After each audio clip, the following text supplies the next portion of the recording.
웨스트민스터 신앙고백서 28장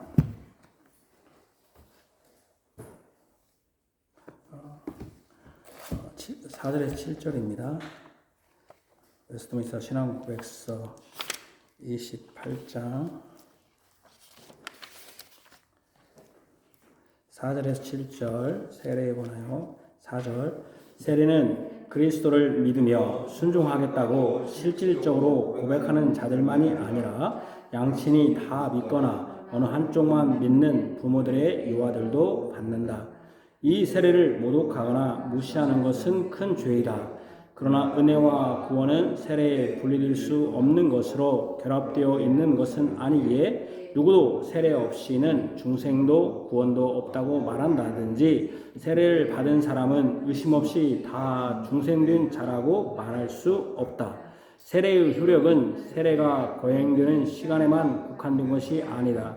그럼에도 불구하고 이 예식의 올바른 사용으로 말미암아 약속된 은혜가 제공되는 것만이 아니라 성령에 의하여 하나님께서 정해놓으신 때 하나님 자신의 뜻하신 바 계획에 따라서 어른이나 유아에게 실제로 나타나고 부여된다. 세례는 어떤 사람에게든지 한 번만 베풀어진다. 아멘. 우리의 마음을 하나님께 높여드려 우존하는 고백 같이 하겠습니다. 내가 산을 향하여 눈을 들리라. 나의 도움이 어디서 옵니까? 나의 도움은 천지를 지으신 여호와에게 있습니다. 아멘. 주께서 우리에게 복으로서 인사를 베풀어 주십니다. 우리의 주 대신 예수 그리스도 이름을 부르는 모든 자들에게 하나님 우리 아버지와 주 예수 그리스도로부터 은혜와 평강이 너에게 있기를 원하노라. 아멘. 시편 찬송가 시편 60편 1절에서 3절입니다. 시편 60편 1절에서 3절.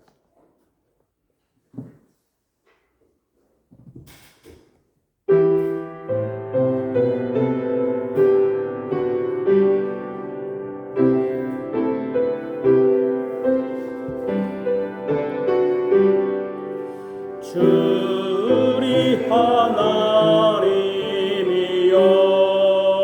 우리를 버려 흩으사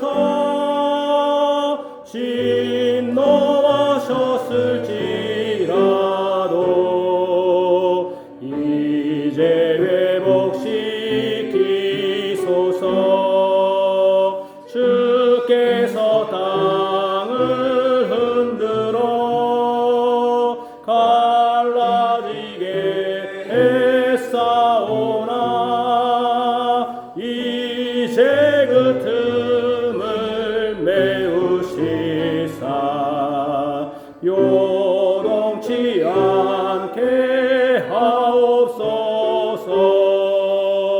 주께서 주 백성에게 주의 진노의 포도주 마시우게 하셨으나 주 경외하는 자에게 진리의 깃발 날 세우사 진리 알게 하셨도다. 주 사랑하는 자들에게 주의 오른손 펼치소서. 은혜로우신 하나님 전능하신 주 여호와 성소에서 이르시길 세겜숲꽃 청량하며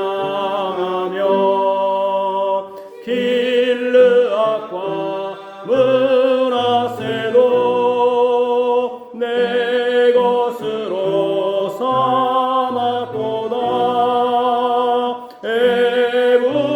에브라임은 나의 머리, 유다는 나의 허리로다.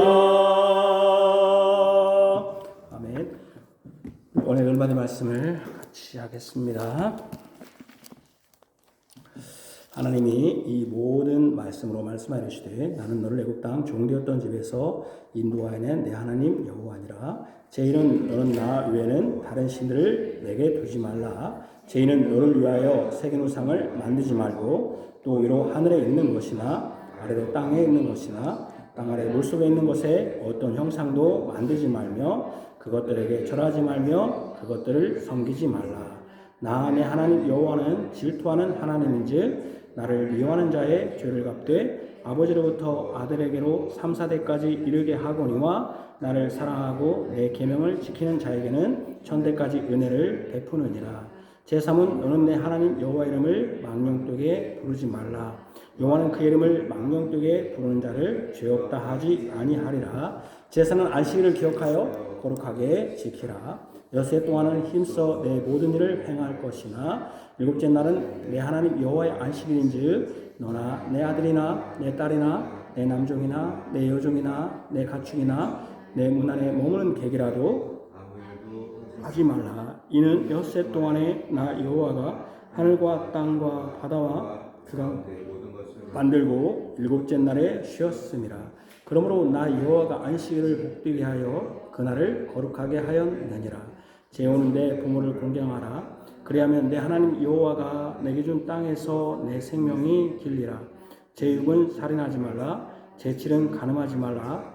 제8은 도둑질하지 말라. 제9는 내 이웃에 대하여 거짓 증거하지 말라. 제10은 내 이웃의 집을 탐내지 말라. 내 이웃의 아내나 그의 남종이나 그의 여종이나 그의 소나 그의 낙이나 무릇 내 이웃의 소유를 탐내지 말라. 아멘. 하나님 아버지, 주님께서 하늘에 오르시면서 우리를 고아와 같이 버려주지 않겠다고 말씀하시며 근심하지 말고 두려워하지 말라고 하셨습니다. 하늘에 오르셔서 우리가 거할 집을 마련해 주신다고 하시며 또 우리에게 성령님을 다른 보혜사를 보내주실 것을 약속하셨습니다. 그 보혜사는 아버지와 아들로부터 나오셔서 아버지와 아들의 것을 증거할 것입니다. 또한 주의 백성들을 방황하지 않고 예수 그리스도의 복음의 말씀을 깨달아 진리를 깨달아 진리 가운데로 이끌어 주실 분입니다. 바로 성령 하나님께서 약속하신 대로 오순절에 임하셨습니다. 이것은 우리 구주 예수 그리스도께서 약속하신 것이요 또 예수 그리스도께서 주의 백성을과 세상 끝날까지 영원토록 함께 하신다고 하는 약속의 성취입니다. 또한 우리 구주 예수 그리스도의 복음의 말씀이 그 한 시대뿐 아니라 예수님이 다시 오실 때까지도 증거되며 또한 주님의 교회에 부어주심으로 주님의 교회가 예수님이 다시 오실 그 재림의 날까지 성령님의 인도함 따라 순결하게 세워질 것임을 보장해 주신 것입니다. 뿐만 아니라 주께서 이 성령님을 보내심으로 땅까지 이르되 증인이 되라고 하신 그 명령이 성령님의 능력으로 힘으로 땅까지 복음 증거될 것이라고 하는 보증이요 확증입니다. 주님께서 성령님을 보내주신 이날을 이것을 우리가 기념하면서 오늘 말씀을 듣습니다. 성령께서 우리가 이 땅에 살면서 하나님의 집을 삼아 주셨습니다. 주님께서 하늘에 오르셔서 집을 마련해 주신다고 했는데 이미 우리는 하나님의 집 안에 살고 있습니다. 성령님이 오심으로써 우리가 하나님의 집 안에 살고 있습니다. 그렇기 때문에 우리는 또 책임이 있습니다. 하나님의 집 안에서 우리는 경건해야겠으며 두렵고 떨림으로 하나님께 예배해야 될 줄로 아옵니다. 또한 하나님의 집 사람으로서 이 땅에서 살아야 될 줄로 아옵니다. 주께서 이러한 하나님의 집 사람으로 살 수 있는 그러한 거룩함과 건건함을 주시고 또한 그러한 능력도 덧입혀 주옵소서. 주께서 우리를 성령의 집, 이 하나님의 집에 살게 하셨으므로 우리가 항상 거룩해야 되는데 우리의 입과 우리의 생각은 거짓과 죄악으로 가득합니다. 여전히 예수 그리스도의 사주의 능력이 있음에도 불구하고 육신을 따라 행하는 경우가 많이 있사온데 주여 우리를 이 육신은 십자가와 함께 못 박고 성령 안에 행할 수 있도록 살 수 있도록 그래서 성령의 열매 맺게 하여 주시기를 원합니다. 우리를 양털같이 희게 하신 그 예수 그리스도의 용서하신 사주의 은혜가 넘쳐서 사주의 은혜가 우리의 삶 가운데서 또 우리의 진정으로 성령을 의지하는 것으로 증거되게 하여 주시기를 원합니다.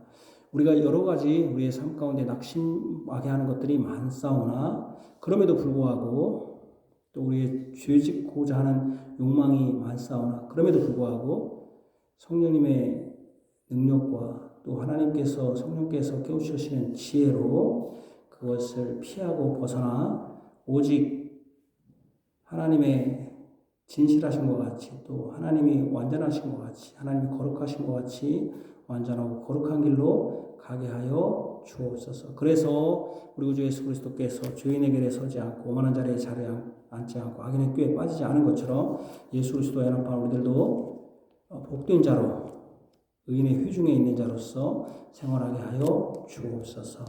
예수님 이름으로 기도합니다. 아멘. 여호와께서 말씀하시되 오라 우리가 서로 변론하자. 너희의 죄가 주홍같이 붉을지라도 눈과 같이 이어질 것이요 진홍같이 붉을지라도 양털같이 희게 되리라. 아멘. 시편 찬송가 시편 60편 4절에서 5절입니다.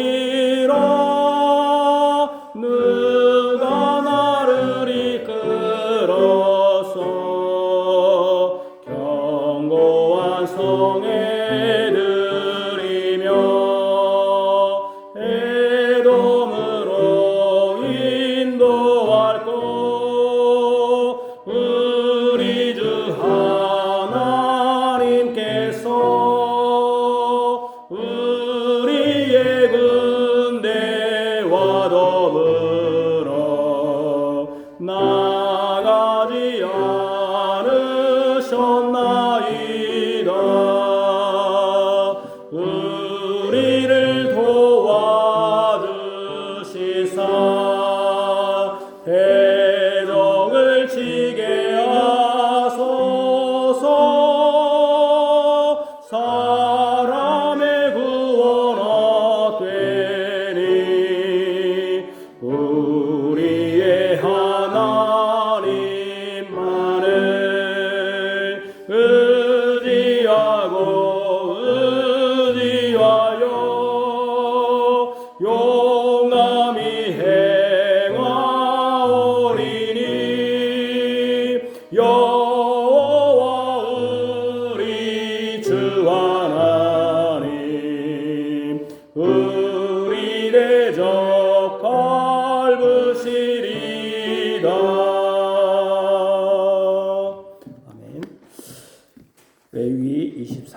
합니다. 하나님 말씀 레위기 23장 창출래 23장 15에서 22절입니다. 23장 15절에서 22절입니다.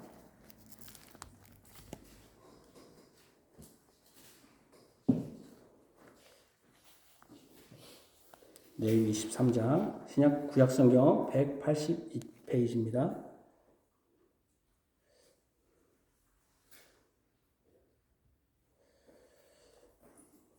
하나님 말씀입니다. 하나님 말씀을 들으십시오. 안식일 이튿날 곧 너희가 요제로 곡식단을 가져온 날부터 세워서 7 안식일의 수요를 채우고 7 안식일 이튿날까지 합하여 50일을 계수하여 새 소재를 여호와께 드리되 너희의 처소에서 10분의 2 에바로 만든 떡 2개를 가져다가 흔들지니 이는 고운 가루에 누룩을 넣어서 구운 것이요 이는 첫 요제로 여호와께 드리는 것이며 너희는 또 이 떡과 함께 1년 된 흠없는 어린 양 7마리와 어린 수수 1마리와 숫양 2마리를 드리되 이것들을 그 소제와 그 전제 제물과 함께 여호와께 드려서 번제로 삼을지니 이는 화제라 여호와께 향기로운 냄새며 또 숫 염소 하나로 속죄제를 드리며 1년 된 어린 숫양 2마리를 화목제물로 드릴 것이요 제사장 그 첫 이삭의 떡과 함께 그 2마리 어린 양을 여호와 앞에 흔들어서 요제를 삼을 것이요 이것들은 여호와께 드리는 성물이니 제사장에게 돌릴 것이며 이날에 너희는 너희 중에 성회를 공포하고 어떤 노동도 하지 말지니 이는 너희가 그 거주하는 각 처에서 대대로 지킬 영원한 규례니라. 너희 땅에 곡물을 벨 때에 밭 모퉁이까지 다 베지 말며 떨어진 것을 줍지 말고 그것을 가난한 자와 거류민을 위하여 남겨두라. 나는 너희의 하나님 여호와이니라. 아멘. 시편 찬송가 시편 119편 37에서 39절입니다. 119편 37에서 39절입니다.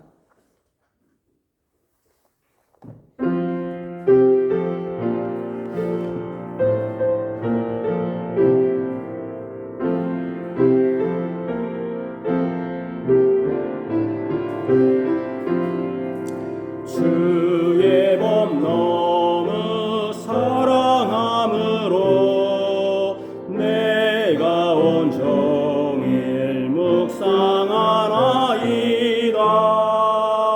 주의 명 나와 함께함으로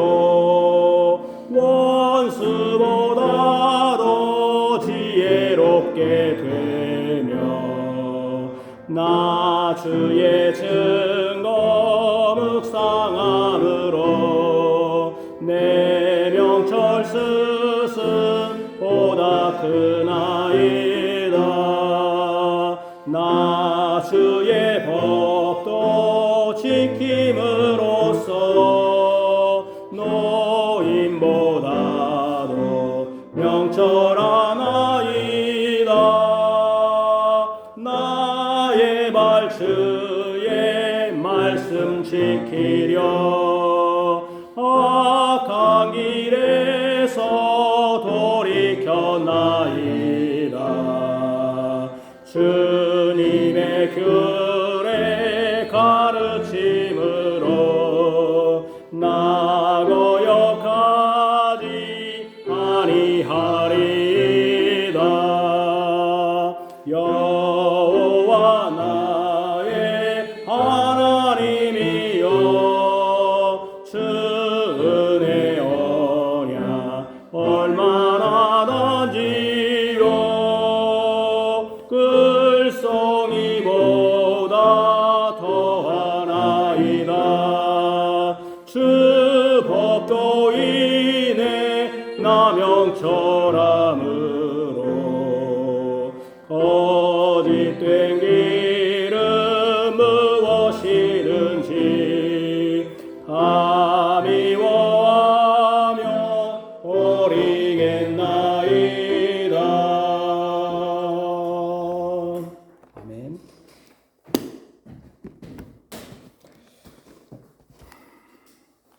지난주에 이미 예고가 된 것처럼 오늘은 성령 강림 절입니다.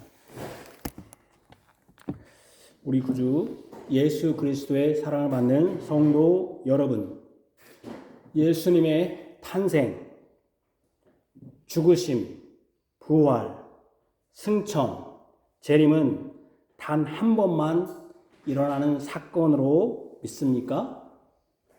모든 교인들은 이 질문에 갸우뚱하며 잘 모르겠는데요 할 분은 없을 것입니다. 당연히 한 번 일어난 일이지 두 번은 안 일어납니다 할 것입니다. 그렇다면 성령님이 내려오시는, 즉 강림하는 일은 단 한 번 일어나는 사건입니까? 동일하게 한 번만 일어나는 사건입니다. 이것을 분명히 해야 합니다. 예수님의 구속의 일 중 한 사건입니다. 아직 온전히 성취되지 않은 것은 오직 예수님의 다시 오심, 즉 재림뿐입니다. 지금도 여전히 성령님이 계속적으로 오신다는 분들이 많습니다. 이는 예수님의 대제사장 속죄가 단번에 예수님이 죽으시고 사심으로 이루어진 것이 아니라고 주장하는 카톨릭과 같은 생각입니다. 그래서 카톨릭의 신부를 제사장이라고 하는 것이죠. 예수님을 믿어 죄 용서를 받았다고 해서 그때 예수님이 또다시 십자가에 죽고 산다고 여기지 않듯이 성령님께서 감동하셔서 깨닫게 하고 믿게 하고 열매 맺는 삶을 산다고 해서 그때 성령님이 각각 임하는 것이 아닙니다. 이게 중요합니다. 제가 이렇게 지금 말씀하는 것은 우리 보수 교단 안에, 우리 합동 교단 안에도 성령님이 지금도 계속 임하신다는 겁니다. 단위적 사건이면서 계속적 사건이라고 말합니다. 여러분들이 예수님을 믿고 회개하면 죄 용서 받습니다. 그때 그렇다고 해서 여러분들이 예수님을 믿는다고 해서 예수님이 그때 예수님이 죽고 살고 부활하는 게 아니듯이 성령님께서 여러분들을 깨우치고 성령님의 감동으로 진리를 깨우친다고 해서 그때 성령님이 또다시 임하는 것은 아닙니다. 성령 강림은 일회적 단 한 번뿐인 구속사적 사건입니다. 우리를 구원한 일 가운데 한 사건이라는 것입니다. 저는 그런 점에서 예수님을 만난다든지 성령님을 만난다든지 하는 표현은 적절하지 않습니다. 물론 우리가 왜 만난다는 표현을 쓰는지는 저는 이해합니다. 그러나 만난다고 하면 어떤 생각이 듭니까? 개별적으로 항상 예수님을 또 만나고 이 사람 또 만나고 성령님을 또 만나고 하면 반복적으로 만나는 것처럼 그런 뉘앙스를 준다는 것입니다. 여기서 만난다는 의미는 종교적으로 살지 말고 여러분들이 종교적인 신앙인이 아니라 진정으로 하나님을 만나서 변화된 삶, 정말 예수 그리스도를 위한 삶을 사세요라는 의미로 하도 그렇게 예수 믿는다고 하면서도 교인들이 전혀 하나님 뜻대로 살지 않아요. 교인들이. 그러니까 우리 목회자들이 너무 답답한 마음에 예수님을 만나세요, 성령님을 만나세요라는 표현을 쓴다고 하는 그런 목회적 관점에서 그런 절박함, 그러한 간절함, 호소로 저는 목사이기 때문에 이해는 합니다. 그러나 이 만난다는 표현이 자칫 잘못하면 예수님이 여전히 하늘에 계신데 개별적으로 이렇게 또 언제 오셔가지고 만나는 것처럼, 그러나 예수님은 지금 분명히 재림 때만 만날 수 있는 것인데 이렇게 오해할 수 있습니다. 그래서 저는 그런 표현을 쓰지 말아야겠다, 적절하지 않다. 예수님과 성령님은 지금 이 시대는 보이지 않는 영으로 계십니다. 우리는 도마는 행복한 사람이지만 우리도 행복한 사람이에요. 도마는 볼 수 있는 시대에 살았고 우리는 보지 않는 시대에 살고 예수님 믿으니까 똑같이 행복한 것이죠. 그러나 보이지 않는 영으로 계십니다. 어떻게 육신을 입은 사람이 영이신 예수님과 성령님을 만날 수 있습니까?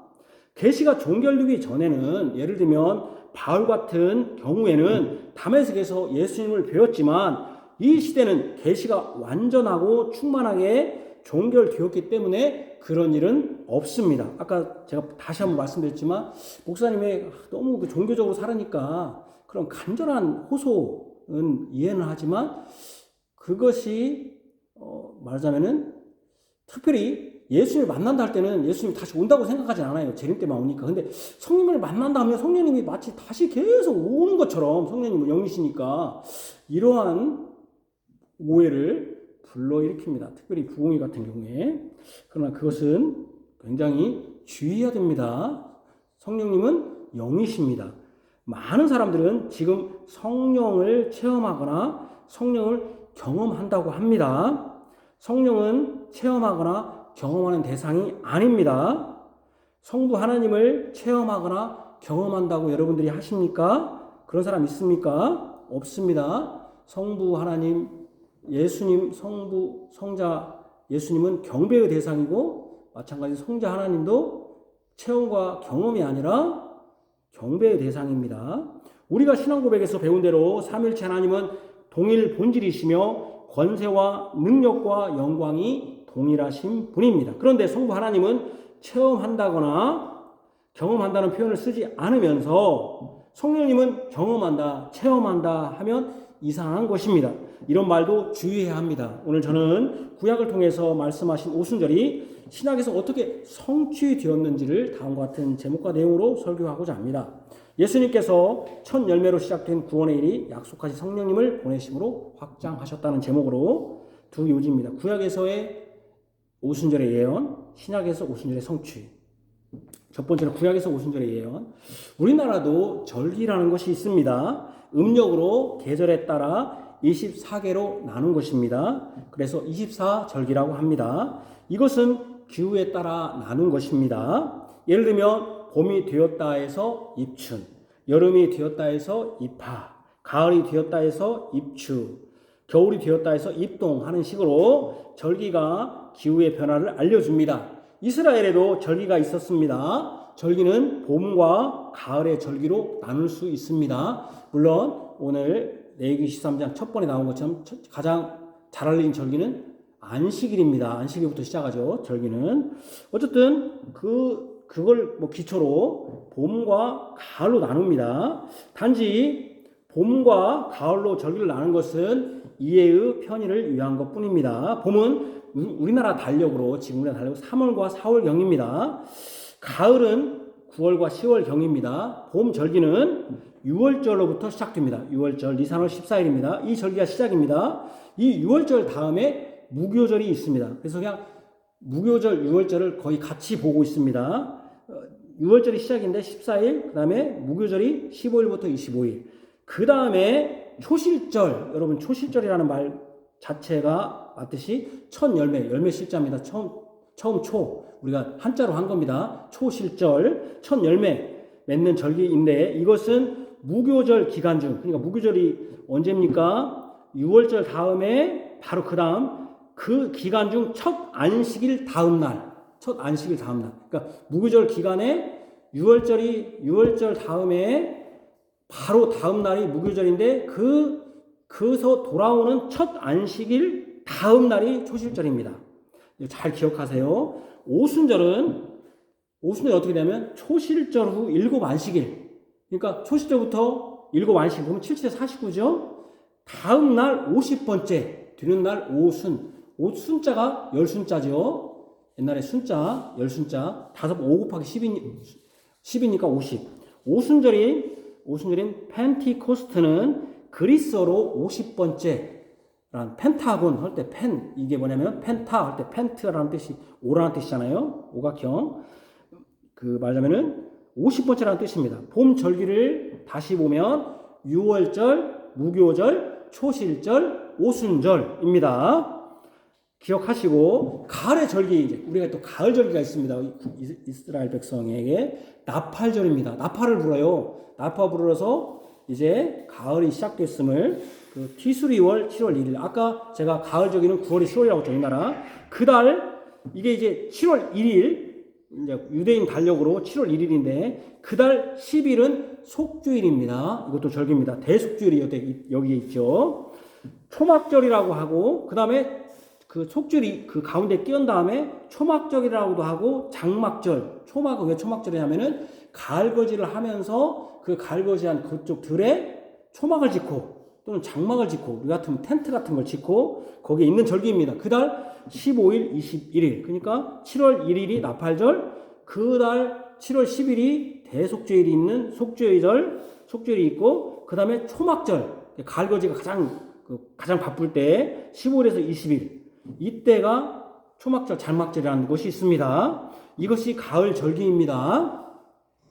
레위기 23장은 이걸 전체를 다 가르쳐 주는데 이스라엘 절기를 가르쳐 줍니다. 오늘 읽은 1절과 3절은 안식일, 이것도 절기니까 안식일 쉬니까 안식일. 그다음에 5절은 유월절. 그다음에 6절은 무교절. 9절에서 10절은 초실절. 오늘 제가 읽은 오늘 우리가 낭독한 15절에서 22절은 오순절. 그 다음에 23절에서 25절은 나팔절, 26절에서 32절은 속죄일, 33절, 44절은 초막절, 이뿐만 아니라 불임절도 있고 나중에 생기지만 이것이 기본 틀입니다. 기본 틀. 우리가 설교를 듣고 있는 오순절, 오늘 우리가 읽은 15절에서 22절, 이 오순절은 제가 기준이 어떻게 된다고 했죠? 6월절로 시작해서 무교절, 그 다음에 안식일, 다음에 초시절 후, 그 다음부터 계산해서 7안식일, 7, 7, 49, 지난 다음 날 50번. 오순절은 6월절에서 이어지는 무교절의 첫 안식일 다음 날부터 7안식일 이튿날, 즉 7안식일 49일의 다음 날이 50번째 되는 날입니다. 그래서 오순절에 펜티코스타는 제가 50번째라는 뜻이라고 했잖아요. 초실절로 한자에 다 오순, 순자가 10순자예요.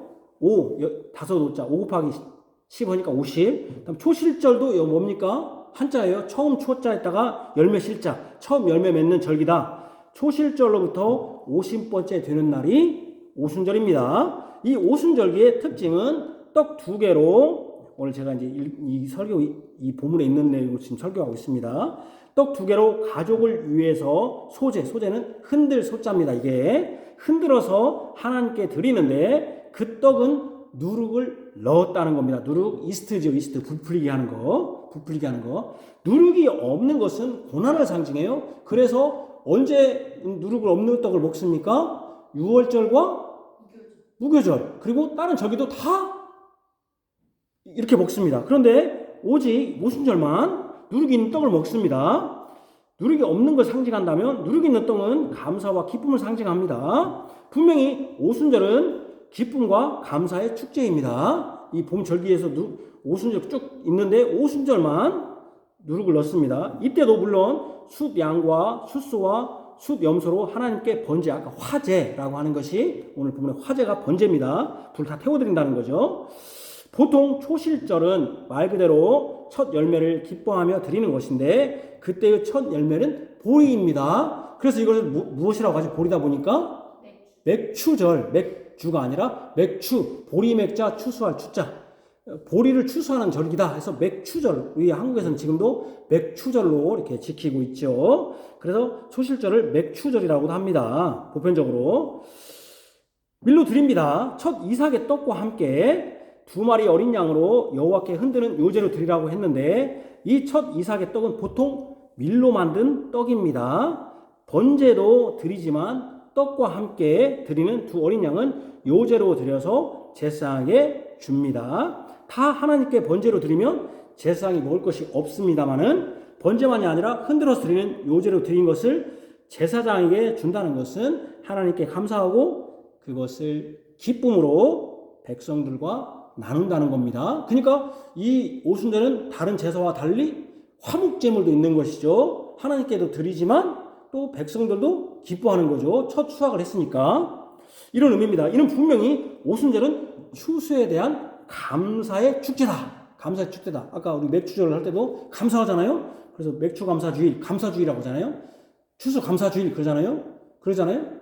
그렇게 말하잖아요. 고난주일 할 때 고난 감사주일 그렇게 않잖아요. 그래서 맥주 감사주일 그러잖아요. 감사의 절기죠. 추수하니까 감사의 축제입니다. 그래서 번제로 드리지만 요제로 한 것은 제사장께 드리고 또 이렇게 나눠 먹습니다.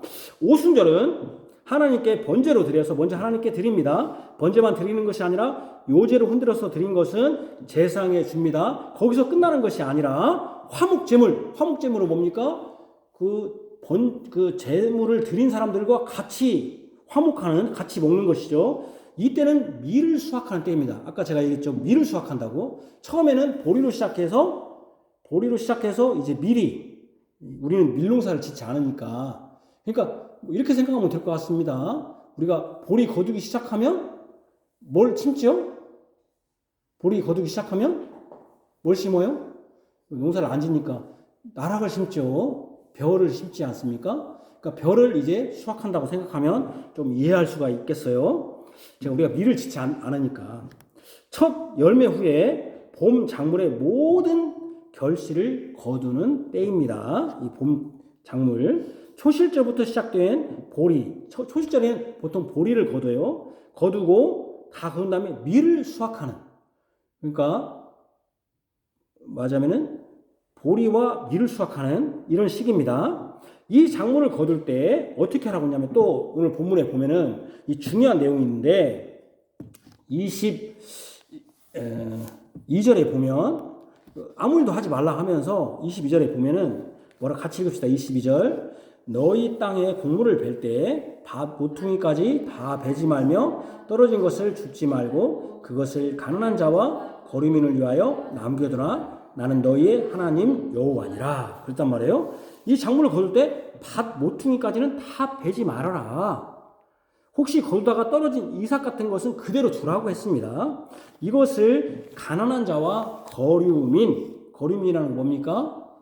지나가다가 지나가는 사람들. 거류민은 잠깐 흐를 유자잖아요. 흐를 유자. 거주할 거자에 흐를 유자. 잠깐 흐르듯이 잠깐 나그네처럼 잠깐 머물러 있는 사람들 위에서 남겨두라고 했습니다. 가난한 자는 땅을 분배받았죠. 분명히 이스라엘 백성은 땅을 분배받았습니다. 레위인들 빼고. 그러니까 여기서 가난한 자는 누구겠습니까? 레위 지파나 제가 안 썼지만 레위 지파는 가난한 자죠. 왜 가난한 자입니까? 땅이 없으니까 여러분들이 주지 않으면은 먹을 것이 없죠. 예를 들면 헌금하지 않으면 레위인들은 먹을 게 없는 것이죠. 땅이 없으니까. 그러니까 가난한 자에는 이스라엘 백성들에게 가난한 자는 레위인은 반드시 들어갑니다. 그러니까 지금도 요즘은 목사를 가난하다고 생각 안 하는 사람들이 있는데 목사가 가난하죠. 지금도 아무래도 여러분들이 보는 그 교회들은 막 지금 큰 교회만 보니까 그러지 사실은 지금 50명만 돼도 사실 굉장히 큰 교회입니다. 지금 중견교회입니다. 이 시대는. 그러니까 정말 가난하죠. 목사들의 삶 정말 제가 목사님들 이렇게 모임 있어서 이렇게 국가에서 준다고 이렇게 할 때 보면 얼마 받아 하는 거 정말 목사님들 정말 가난하구나. 그 장로 있는 교회도 그렇고 다 그런데 정말 가난하구나. 그래서 거의 개척하시는 목사님들은 대부분 부인이 일을 하고 또 이제 그냥 기존 교회에 있는 분들도 일은 하지 못하지만 일을 하기 싫어하니까 그러나 좀 어렵게 살시죠. 정말 어렵게 사시는 분들 여러분들 부유한 사람들만 보니까 그렇죠. 어쨌든 가난한 자들과 그래서 가난한 자 할 때는 레위인도 포함되지만 여기서는 땅을 분배받았지만은 남편이 일찍 죽었다든지 그럼 여자의 삶은 정말 힘들죠. 남편이 죽었다든지 병에 걸리면 농사를 못 짓잖아요. 또 게으름 등으로 이런 여러 이유로 가난하게 된 자들이 있습니다. 또 거류민들은 아까 잠깐 지나가는 자신이 분배받은 땅에서 떠나 잠시 다른 지역에 머무는 나그네. 예를 들면 이 절기를 지키기 위해서 저쪽 지방에서 예루살렘에 올라올 수 있죠. 그 사람들은 뭡니까? 자기 지방이 아니잖아요. 거류민이잖아요. 그 사람들은. 그러면 그 사람들은 맞아요. 물론 여러 가지 물건도 가져왔겠지만 그 당시에 지금처럼 호텔이 있는 것도 아니고 냉장고가 있는 것도 아니고 그러니까 그들도 거류민입니다. 이들도 거류민 속에 포함됩니다. 그런 사람도 포함되고 또 잠시 다른 지역에서 머무는 나그네일 수 있고 이스라엘 백성이 아닌 같이 사는 이방인일 수도 있습니다. 이방인 다른 나라에서 와서 있는 이방인일 수 있습니다. 이런 자들도 이 축제, 이 추수의 감사의 축제에 빠져서는 안 된다는 겁니다. 이 수확의 기쁨을 누릴 수 있도록 수확물을 깨끗이 거두지 말고 이삭을 남겨두거나 밥 모퉁이를 좀 남겨둬서 땅이 없는 그들도 오순절에 수확을 주신 하나님께 감사하면서 축제를 즐기도록 했습니다. 그냥 매몰차게 나도 지금 먹고 살기 힘들다고 막 싹 걷어가지고 하면은 그들은 남들은 막 기쁠 때 남들은 막 즐거워서 막 뭐 보리 막 뭘로 해갖고 막 그런데 그 사람들 가난하고 나는 여전히 그잖아요, 여러분들. 우리 노인들이 언제 더 슬프냐면 다른 때도 하지만 명절 때 다른 집들은 막 사람들 많이 오는데 우리 집은 큰 사람 오는 사람도 없고 여러분 명절 때 목사님 가정도 한번 찾아보고 그래요. 다른 사람들은 목사님 오는데 한 명도 안 오고 그러면 또 외롭잖아요. 그죠? 이럴 때 굉장히 외롭다는 것이죠. 그러니까 이때 맞으면은 수화의 기쁨을 누릴 수 있도록 그렇게 하라는 거예요. 그죠? 예를 들면 여러분들이 뭐 여기 아니지만 예를 들면 이번에 내가 막 지금 국가에서 이렇게 돈도 나오면 참 나는 못 받는다고 막 기분 나쁠 게 아니라 나는 못 받지만 나는 감사하다. 나는 안 받아도 될 만큼 살 수 있구나. 또 우리 가난한 자들 참 내가 잘 못해주는데 국가에 지원해주면 감사하다. 이렇게 생각을 돼야 되는 것이죠. 예를 들면 여러분 서울 사람들한테는 여러분들은 항상 서울 향해서는 감사의 기도를 하셔요. 서울 사람들한테는 왜 감사합니까, 여러분? 성분이 왜 서울 사람들한테는 감사해야 됩니까? 서울 거주하는 사람들한테는 조금 받으니까 조금 받았고 내가 다 많이 받으니까 꼬사서 감사해? 예? 세금을 많이 내서 왜 좋아요? 세금을 많이 내니까 그래요. 좋아요. 그런 것도 하네, 임명수 누님은. 남자들은 뭘 알아 대체. 세금 많이 내니까 감사해야 돼. 왜? 그 세금을 많이 내잖아요. 저를 보세요, 여러분. 제가 하나 알려줄게. 우리는 서울 사람들 막 이럴 게 없어. 부자라고 이럴 게 없어요. 얼마나 감사한지 몰라, 나는 그 사람들. 세금을 많이 내니까요. 지방 교부세라는 게 있어요. 서울에서 살면 그 사람들이 세금을 많이 내잖아요. 그럼 서울만 다 써버리면 어떻게 되죠? 서울만 부자 되니까 지방이 안 되잖아요. 그래서 그 세금 낸 것의 일정 부분을 지방에다 교부를 해요. 그걸 지방 교부세라고 그래. 그러니까 서울 산다고 여러분 그럴 거 없어요. 우리 서울 향해서 한 번씩은 아이고 감사합니다. 우리 서울 분들이 세금을 서울에서 많은 그 사람들이 뭐 빌딩도 많이 짓고 부를 많이 축적하지만 그래서 한편으로는 또 세금도 많이 내요. 또 많이 내는데 그 사람들이 거기서 다 쓰는 게 아니에요. 서울 사람 다 쓰면 부자, 거기는 다 부자지. 그 사람들이 지방에다 교부를 해야지. 그걸 지방 교부세라고. 그래서 여러분들이 그걸 경기도는 안 합니다. 경기도도 지방입니다. 참고로 경기도도 지방이에요. 서울은 수도잖아요. 수도. 지방 죄송하지만 경기도도 지방입니다. 경기도도. 그렇죠. 이 서울 사람들은 감사해요. 서울이 엄청 부자잖아요. 서울 여러분들. 그러나 그 부자라고 그럴 게 없어요. 오히려 감사해요. 여러분들이 더 많이 버세요. 그러면 우리 지방 좀 나눠주세요. 이렇게 생각하면 돼요. 여러분들 안에서도 내가 막 부자 되니까 이 오순절이 그런 정신이에요. 오순절이. 아니 오순절뿐만 아니라 모든 절기가 다 특별히 11조가 그런 거 아닙니까? 11조가. 너희들 돈 많이 벌었으면은 똑같아요. 비율이. 가난한 자나 많은 자나 10분의 1은 똑같아요. 뭐 내가 부자 되면 돈 내고 가난하면 돈 안 내고 그거 거짓말이에요. 똑같아요. 비율은. 단지 많이 거두면 하나님께 많이 걷어서 가난한 자들을 또 돌볼 수 있는 것이죠. 그게 세금이잖아요. 어쨌든 이렇게 이런 나그네일 수 있고 이스라엘 백성이 아닌 이방일 수도 있어요. 이런 자들도 수확의 기쁨을 같이 누릴 수 있도록 수확물을 깨끗이 거두지 말라는 거예요. 이삭을 남겨두거나 밭 모퉁이를 남겨서 땅이 없는 그들도 오순절에 수확을 주신 하나님께 감사하면서 축기를 죽이도록 하라는 거예요. 옛날에 그랬잖아요. 우리 옛날에 막 다 비면 어떻게 했습니까? 누가 와서 다 이삭 죽기 했잖아요. 오죽하면 누구 그림 있잖아요. 이삭 죽기. 그때 막 매몰차게 막 나가라고 우리 거 밭에 왜 그냥 그러지 안 했잖아요. 요즘 어쩐지 모르겠으나 이렇게 남겨두라는 겁니다. 그래서 오순절에 감사하면서 축제를 주기도록 수확의 기쁨을 함께 참여시키라는 것입니다. 오순절의 감사의 절기에도 가난한 자나 거류민들은 여전히 가난하게 되어 감사하지 못하는 일이 없도록 해야 한다는 것이죠. 그들도 이 축제의 감사에 참여하고 하나님이 주신 은혜를 누리도록 해야 한다는 것이죠. 오순절은 가진 자들만 하나님께 감사하는 절기가 아니에요. 가난하고 타국에서 온 이방인들도 감사하는 절기가 돼야 돼요. 감사하는 절기가 돼야 돼요. 감사합니다. 그러니까 사실은 여러분들이 막 지금 우리 사회도 막 지금 이렇게 나눠주는 막 이런 거 있잖아요. 근데 이런 생각을 하면 안 돼요. 가난한 자들은 내가 다 해놓은 듯이. 사실은 여러분들이 가난한 자들이 이렇게 윤기를 노리는 것은 부자들이 지금 세금을 잘 내고 있는 거예요. 그러면 가난한 자들도 합당하게 또 세금도 잘 내고 살면 되는 거예요. 또 나는 그냥 뭐 그래갖고 막 부자들 욕을 게 없어요. 부자들이 있기 때문에 자기가 사는 거야. 사실 우리 사회가 이렇게. 사실 부자들이 있기 때문에 우리가 이 도로, 여러분 이 도로 우리 돈으로 낼 수 있어요? 못 내잖아요. 부자들이 얼마나 감사해. 나는 요즘 그래. 부자들 감사하다. 부자들이 세금 막 해내니까 서울에서 또 수도권에 세금 막 해내니까 모르겠습니다. 수도권까지 확장 됐는가 뭐 제가 알기로는 수도권은 아닌 걸로 알고 있는데 서울에서 지방교부세 내는 걸로 알고 있는데 어쨌든 뭐 수도권의 지방교부세 아니더라도 국가에다 내잖아요.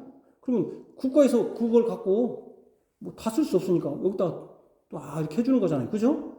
여러분들이 그러잖아요.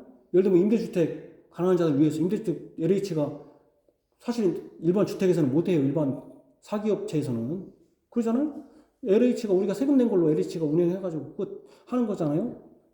그래서 요즘 젊은 사람들 임대주택 들어가서 살 수 있고 얼마나 감사합니까? 그러니까 여러분들이 교회도 마찬가지예요. 교회도 그게 이제 11조 같은 것인데 11조도 그렇고 이런 감사절기 주님 앞에서 내가 맨날 막 교회가 돈 내라고 한다고 제가 사실은 성령 강림주의를 헌금 안 올리려고 했어요. 5월달에 너무 이렇게 막 행사들이 많으니까 돈을 쓰니까 그랬더니 또 생각하면 그래. 야, 그런 거 쓰면서 하나님께 이렇게 감사하는 것인데 하나님께 감사라고 성령을 보내시고 감사하는 것인데 이건 이 돈 쓰는 건 아깝다고 생각하고 내가 좀 그냥 낼게 하지 말자고 해서 한 몇 년 안 냈는데 또 그런 생각이 들더라고. 야, 이거 자기는 뭐 부모님한테 못 주고 외들한테 못 주고 부인한테 못 주면서 하나님께 드리는 것은 아니면 이것도 하나님 앞에 우리가 참 하나님 생각할 때는 어떻게 생각하겠어요? 지들이 내 돈 내가 주는 거 같고 지들은 다른 사람들한테는 아버지한테 부인한테 자식한테 다 스승한테 다 생생내면서 나한테는 안 드리네. 그것도 좀 아니다. 그런 생각 안 들어요, 여러분? 그런 생각이 들더라고요. 이건 아니다. 제가 헌금해가지고 제가 무슨 뭐 헌금해가지고 뭐 돈 뜯으려는 사람도 아니고 아무 의도 없는데 하나님께 드리는 것이죠. 하나님께. 그리고 하나님께 드리고 또 여러분들이 성령님을 보내신 이 하나님께 감사하는 것이죠. 어쨌든 이렇게 오순절은 가진 자들만 중요합니다. 하나님께 감사하는 절기가 아니라 가난하고 타국에서 온 이방인들도 감사하는 절기가 돼야 된다. 이게 지금 오순절의 구약의 오순절 설명입니다. 그럼 신약에서 어떻게 성취됐는가? 우리는 구약에서 오순절 절기를 어떻게 지켰는지를 들었습니다. 그런데 우리는 지금 오순절이라는 절기를 지키지 않습니다. 오순절은 지키지 않는 절기가 되었습니다. 오순절만 지키지 않는 것이 아닙니다. 무교절, 유월절, 초실절, 나팔절, 속주인, 초막절도 지키지 않습니다. 물론 이제 우리는 이 초실절을 오순절을 맥주 감사주일날 지키기도 합니다. 옛날에 이제 그렇게 지키기도 하고 또 초막절은 추수 감사주일, 특히 이제 그 유럽보다는 저기 그 북미에 이 사람들이 이제 하나님께 추수감사를 드려서 그게 이제 우리로 말하면 추석 같은 그래서 이제 그런 북미에서 추수감사절을 그렇게 초막절을 추수감사절을 드리기도 합니다. 그러나 이제 이런 초막절 그런 개념은 아니에요. 그 사람들은 이제 진짜 하나님께 그 땅에서 감사한 마음으로 서두에 말한 우리나라의 절기들은 지금도 그대로 지키죠. 근데 우리는 지금 성경에 제가 이 말한 이 절기들은 지키지 않습니다. 우리 교회는 특별히 지키지 않아요. 이거 맥주절도 없어요. 또 추수감사절도 따로 지키지 않습니다. 그런데 우리나라 절기는 24절기는 그대로 지켜요. 24절기는 과거에도 지금도 미래에도 계속 지킬 거예요. 달력이 계속 나와요.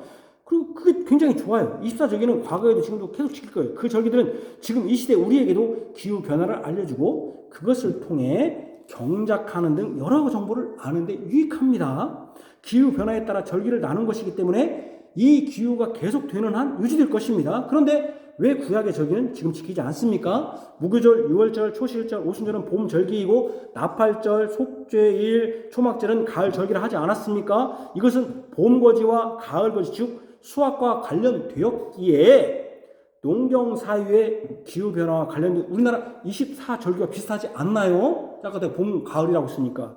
우리나라 이스타 절기는 지금도 지키는데 농경 사이의 절기 같은 구약의 절기는 왜 지금은 지키지 않는 것입니까? 구약의 절기는 봄, 가을에 있고 그들이 드리는 제물이 소와 양, 떡, 작물이라는 하더라도 기후 변화를 알려주는 절기는 아닙니다. 이것은 뭐가 관련됩니까? 구원과 관련된 절기입니다. 이게 핵심이에요. 우리가 이 절기를 지키지 않는 것은 만약에 이게 기후변화를 알려준 것이라면 이스타 절기 지키듯이 계속 지켰을 것입니다. 그런데 이거는 구원과 관련된 절기예요. 왜? 6월절은 6월 뭡니까? 넘어간다는 뜻 아닙니까? 이스라엘 백성이 애굽에서 나온 해방의 날입니다. 하나님이 이스라엘 백성을 구원한 해방의 날이에요. 해방의 날. 구원의 날을 기념하는 절기입니다. 그 다음에 이때 급히 나와서 빵에 누룩을 넣어서 불리지 못했습니다. 불리지 못한 떡을 가지고 나왔기 때문에 누룩 없는 떡을 먹는 것이죠. 그래서 무교, 이 무교, 교자라는 무교라는 뜻이 효소가 없다는 뜻입니다. 교자가 효소, 교자입니다. 말하자면 누룩 교자예요. 효소가 없는, 이스트가 없는, 불리는 것이 없다는 무교절이에요. 그래서 무교절. 그래서 6월절과 무교절이 같이 연결되는 거예요. 6월절이 있고 그 다음 날부터 뭐라고 찍습니까? 무교절 같이 연결되는 거죠. 왜? 6월절이 밤에 있고 넘어갔잖아요. 그 다음에 어떻게 했습니까? 너 빨리 가 해갖고 빵 굽다가 아침에 그냥 나간 것이죠. 그래서 무교가 된 거잖아요. 같이 연결된 거죠. 그래서 보편적으로 6월절을 무교절이라고 하는 것이죠. 그러나 6월절이 조금 앞서죠. 6월절은 피 묻은 집을 넘어갔다는 것에서 유래한 것입니다. 6월은 넘어갔다는 뜻이죠. 6월절과 무교절과 6월절은 애굽에서의 구원과 관련되죠. 그러니까 구원과 관련됩니다. 그러면 초실절은 그럼 어떠냐? 초실절과 오순절은 뭐냐? 이거 잘 들어야 돼요. 여기도 초실절은 6월절 후, 자 6월절 여러분들 6월절 하면 언제가 지금 잘 몰라요. 조금 이따 생각해보자. 6월절 언제였던가? 그 예수님과 관련되면 딱 알아요. 6월절 후 안식일 바로 다음 날 그게 초실절입니다.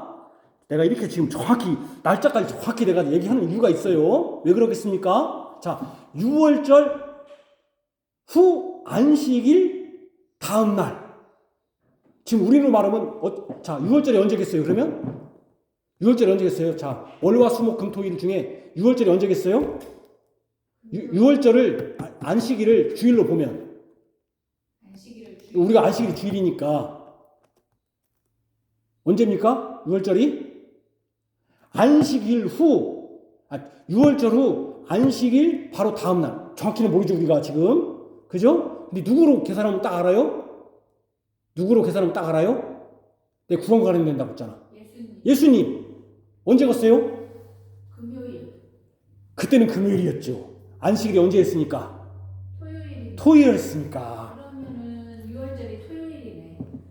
6월절이 토요일 날이에요? 6월절이 토요일 날 아니죠. 아니 안식일을 주일로 보라네요. 그렇죠. 그러니까 지금으로 보면 언제예요? 지금으로 보면 토요일 날이죠. 그럼 초실절이 언제예요? 월요일. 예수님 당시로는 주일. 일요일이죠. 일요일. 다시 한번 들어봐요. 6월절 다음 안식일 다음 날이 뭔 날? 초실절. 자, 잘 봐봐요. 이거 기억해야 돼. 이거 제일 중요해. 이거 굉장히 중요해요. 이게 초실절은 6월절 후 안식일 바로 다음 날입니다. 그러니까 6월절이 금요일이었고 토요일이 안식일입니다. 제가 지금 이거 예수님으로 보는 거예요. 그 안식일 바로 다음 날이 초실절입니다. 자, 오순절은 그 초실절 다음 날부터 7 안식일. 그러니까 월요일부터 다음 안식일부터 77에 49, 그 다음에 50번째 되는 날. 그게 오순절입니다. 그러니까 그 기준이 볼이나 밀수확이라는 농경 사유의 기후와 관련듯이 보이지만 먼저 그 기준점은 어디입니까? 6월절부터 시작돼요. 6월절. 그러니까 6월절이 뭡니까? 바로 구원과 관련된 것이죠. 6월절 날이 없으면 아무것도 없는 거예요. 6월절 날의 기준일이요. 6월절로부터 3일 후가 초실절이고 그 초실절 후 50일이 오순절입니다. 다 6월절과 관련됩니다. 그러니까 기준이 6월절 구원과 관련된 겁니다. 나팔절과 속주일, 초막절도 겉으로 보기에는 가을거지와 관련듯이 보이지만 그 나팔절과 초막절 가운데 뭐가 있다고 했죠? 제가 속주일이 있다는 게 속주일. 오늘 오순절에도 속주의 할진이 그랬단 말이에요. 속주의 할진이. 그러나 여기 속주일이 있는데 7월 1일은 나팔을 붑니다. 그래서 나팔절이라고 해요. 그달 7월 10일에는 속주일이 있습니다. 어떤 속주일이에요? 대속주일이 그때 있는데 15일에는 초막절이 7일 동안 있습니다. 가을거지로 바쁜 시즌인데 이 절기에는 아무 노동도 하면 안 됩니다. 나팔절과 초막절 사이에 속주일이 있다는 점을 유념해야 합니다. 가을의 절기는 단순히 가을 거지를 알리는 기후 변화의 절기가 아니라는 것을 알 수 있습니다. 수확하는데 속주절이 있습니다. 특별히 대속주일은 10일인데 대제사장만 1년에 딱 한 번 지속소에 들어가 백성을 속죄할 수 있는 날입니다. 이게 딱 한 번. 수확철인데 속죄를 위한 절기를 지킵니다. 이는 수확이 가을 거지가 아니라 온 세상을 거둬들이는, 즉 알곡과 가라지로 나눠 거둬들이는 마지막 수확과 관련됩니다. 그런데 그 마지막 수확이 다 끝나기 전에 뭘 해야 된다? 죄를 속해줘야 된다. 속해야 된다. 그래서 대속죄를 있는 것이죠. 하나님을 용서를 받아야 된다. 자, 가을 거지도 생각해 봅시다. 예수님이 어떻게 오신다고 했습니까? 천사장이 뭐 분다고 했어요? 나팔을 분다. 천사장이 나팔을 분다. 그때 뭡니까? 회개해야 되는 거죠. 빨리 나팔을 분다. 지금 나팔 불고 있잖아. 누가 나팔 불고 있어요 지금? 목회자들이 나팔 불고 있잖아요. 예수 믿으십시오. 당신 회개하시고 목회자들이 지금 나팔 불고 있잖아요 지금. 그러니까 지금 나팔 불고 있는 것 자체가 뭐예요 지금? 가을거지가 수확된 거예요 지금. 사실은 알곡과 가라지를 거둬들이는 거예요. 그래서 여기서 아이고 속죄를 해. 아이고 내가 예수님을 믿어야지. 깨달으면 여러분들이 뭐가 되는 거예요? 알곡이 되는 거야. 알곡이. 지금 나팔 불고 있는데 목사가 계속 직분자들이 우리는 직분자 목사밖에 없지만 예수 믿으십시오. 여러분 최소한 제가 그 얘기를 일주일 동안 하려고 오늘 참 기회가 와서 해야겠네. 여러분 다른 사람들도 여러분 앞에서는 좋은 소리 합니다. 아이고 잘하세요. 너 죽으라는 소리 하면 없어요. 자식한테 공부 못하는 아들도 공부 잘할 거야 합니다. 하물며 목사는 여러분들에게 좋은 소리 하겠습니까? 죽으라고 하겠습니까? 살라고 하겠습니까? 여러분 제가 혼내도 정성대님 제가 혼내는 소리가 죽으라고 하겠어요? 살라고 하겠어요? 최소한 목사가 살으라고 하겠지. 그러면 어떻게 해야 됩니까? 좀 듣기 싫어도 해야지. 목사 말은 그냥 따박따박 대들면은 되겠어요? 안 되겠어요? 최소한 다른 사람들도 다른 사람 자식들한테 잘 되라고 이렇게 하는데 다른 사람도 그래요. 성도니 다른 사람 뭔 얘기하면 딸 얘기하면은 잘 되기를 바라고 얘기하지. 너 딸 죽어라. 그 딸 죽어야 돼. 그런 사람 있습니까? 없습니까? 회사에? 직원에? 없어요. 소송도한테 얘기했는데 저 양반이 얘기하네 또. 없잖아요. 근데 하물며 목사가 여러분 뭔 얘기할 때 죽으라는 사람 없을 거 아니에요. 그러면은 하여 목사가 여러분들 듣기 싫어도 앞에서 하고 다른 신용이라도 해야지. 대들고 따박따박 대들으면은 죽는 거야 진짜로. 제가 이런 소리 잘 안 듣는데, 이런 소리 여러분들이 말 안 듣는다는 것이 아니고 잘 듣는데 여러분 그러잖아요. 그러니까 사실은 나팔 불고 있어요. 목사가 지금 이미 나팔을 불기 시작했잖아요. 목사가 계속. 그러니까 그래서 여러분이 속죄하라는 거예요. 속죄. 대속절이 거기 있잖아요. 근데 안 하면 어떻게 돼? 이제 가을거지가 와버리는 거야. 가을거지가 뭐예요? 완전히 자막절이? 초막절이 뭐예요? 그게? 예수님의 재림이잖아요. 가을거지. 예수님 오셔서. 그게 그 나팔, 대속죄일, 초막 이거 다 뭐가 관련됩니까? 구원과 관련된 거잖아요. 구원과. 그러니까 여러분 기후변화를 알리는 게 아니라 구원과 관련된 것이죠. 분명히 구약의 모든 절기는 구속과 관련됩니다. 구속과. 구약은 신약. 근데 봐봐요. 구속 관련되는데 그러면 구약의 그것이 구속과 구원과 관련되는데 구약은 뭐냐면 신약의 그림자예요. 그림자는 뭐예요, 여러분? 자, 여기 하니까 그림자가 뜨죠? 이 그림자가 중요한 게 뭐가 더 중요해요? 그림자를 만든 요게 중요하죠. 요게. 그죠? 구약은 신약의 그림자야. 그러니까 구약을 정확히 하려면 뭘 알아야 돼?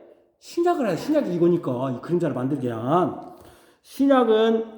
그래서 구약은 신약으로 해석해야 합니다. 구약의 그림자는 신약의 그 그림자를 만든 원형. 그거 봐봐요. 여기 봐세요. 이 그림자가 떴죠? 그러면 이 그림자만 볼 게 아니라 이 원형을 봐야죠. 원형. 그림자를 만든 그 원형을 분명히 알아야죠. 구약 절기는 신약 원형의 그림자예요. 그 원형은 바로 누굽니까? 아까 구속과 관련된다고 했잖아요. 구속. 제가 계속 지금 구속. 그래서 제가 지금도 맥주절을 안 지키는 이유가 왜 안 지키겠습니까? 구약처럼 아까 제가 이게 가을거지 이 가을거지 봄 거지를 알려주는 기후 관련되면 우리 지켜야 됩니까? 안 지켜야 됩니까? 지금 지켜야죠. 24세기 지키잖아요. 지금 옛날이나 구전시대나 우리 계속 지킵니다. 우리 어른도 지키고 나도 지키고 내 후손도 지킬 겁니다. 그런데 이거는 구속과 관련된 말이에요. 그럼 구속은 신약시대의 구속은 누가 하신 것입니까? 예수님이 한 거예요. 예수님이 지금 이 그림자가 다 없어지고 예수님이 왔는데 왜 지금도 맥주절을 지킵니까? 아까 제가 말한 캐나다나 미국이나 이쪽 북미에서 지키는 그 가을 거지 그 추수감사절은 이 초막절의 의미가 아니에요. 그들은 초막절. 그들은 물론 그들이 이 초막절을 설교를 할 수 있습니다. 그러나 그 초막절의 의미가 아니라 정말로 그 신대륙에서 왔을 때 감사해서 하나님께 여러분 감사하잖아요. 하나님이 이 땅에서 우리가 다 죽었는데 조상들이 막 거기는 인디안도 있고 막 공격하고 땅도 아무것도 없는데 그래서 감사하고 또 거기 그 초막절을 지키면서 우리가 야 진짜 우리가 하나님의 백성이 되자. 물론 우리가 그 중요하죠 지금도. 근데 지금은 우리가 가을거지만 해갖고 막 여기다가 막 놓잖아요 지금 이렇게 이런 건 거기는 추수감사 한다고 해서 가을거지 하나도 안 나요 여기 이런 거. 왜? 우리의 수확은 누가 하시니까?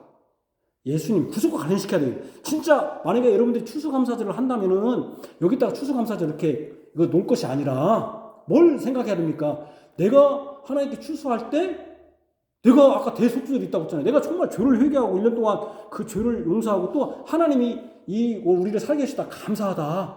그러면서 우리가 예수 믿으면 영원히 살 수 있다. 이걸 핵심 강조해야지. 뭐 이거 얼마 거뒀나. 안 거둔 사람은 감사할 하나도 없고 확인하는 시간입니까? 그런 시간 아니죠. 어쨌든 그 원형이요. 원형. 그 원형이 바로 예수 그리스도입니다. 구약의 절기가 구속과 관련되었다고 했습니다. 절기가 알려주는 그림자는 구속자이신 예수 그리스도의 그림자였습니다. 예수 그리스도의 그림자였어요. 예수님이 그 구약 절기의 그림자를 만든 분입니다. 이제 그림자를 만든 예수님이 오심으로 그 그림자가 완전히 거쳐졌습니다. 분명히 알려졌습니다. 이제 그림자가 예수님이 만든 그림자라는 것이 확인할 시간입니다. 예수님이 진짜 그림자인가? 예수님이 진짜 원형이었는가? 예수님이 진짜 6월절에 무교절에 또 뭡니까? 초실절에 나팔절에 오순절에 원형이었는가? 한번 보자는 것입니다. 진짜 그게 예수님이 구약 절기를 온전케 하시고 완성하신 유일한 분입니다. 6월절은 아까 제가 애굽에서 나온 구원과 관련됩니다. 이건 언제 있습니까? 예수님이 십자가에 죽으셨습니다. 언제 죽었습니까? 언제 죽었습니까? 무슨 절기에? 6월절 어린 양이라고 하지 않습니까? 여러분 최소한 6월절 어린 양. 6월절 그때가 몇 요일 날이었습니까? 굿 프라이데이. 여러분 굿 프라이데이 성금요일이라고 우리가 보편적으로 번역하는 굿 프라이데이 좋은 금요일 밤에 죽으셨습니다. 금요일에 낮에 죽으셨죠. 밤에 죽은 게 아니라 낮에 해가 가려졌으니까 금요일 날 죽으셨습니다. 금요일 날. 그다음에 6월절에 무교절을 이끕니다. 그 무교절은 뭐겠습니까? 고난이죠. 아까 누룩 없는 떡을 먹는다는 건 고난이죠. 누룩 있는 떡을 먹는 거는 기쁨이지만 누룩 없는 떡 바로 뭡니까? 십자가에 죽으심과 장사되심 고난 받으심의 절정이죠. 물론 그전에도 고난 받으셨지만 그 다음에 초시절은 뭐라고 했습니까? 6월절 후 첫 안식일. 자, 금요일 죽은 다음에 안식일이 언제였습니까? 예수님이 6월절 금요일에 죽으셨죠. 그 다음 날 안식일, 그 다음 바로 안식일이 언제였습니까? 토요일 날 안식이었습니까? 토요일 날 안식일 그 다음이 뭐였습니까? 초실절이라고 했죠. 그 초실절에 무슨 일이 일어났습니까? 부활이 일어났잖아요, 여러분. 자, 다시 한번요. 금요일 날 6월절에 예수님이 죽으셨습니다. 그때부터 그 다음부터 고난이 시작됩니다. 무교절. 그 다음 날이 6월절 금요일이고 토요일 날이 그 당시 유대인들에게 안식일이었고 안식일 다음 날이 뭐라고 했죠? 초실절이라고 하는데 그 다음 날 예수님이 뭐 했습니까? 부활했죠. 부활했죠. 그래서 뭐라고 했습니까? 초실절 아까 뭔 열매라고 했죠? 제가 처음 열매실 첫 열매 거듭날이라고 했잖아요. 그런데 부활을 뭐라고 합니까? 오늘 진짜 여러분 이렇게 절기를 이렇게 시원하게 알려주는 목사 봤어요? 아니요. 네? 이렇게 그냥 네? 봤어야지.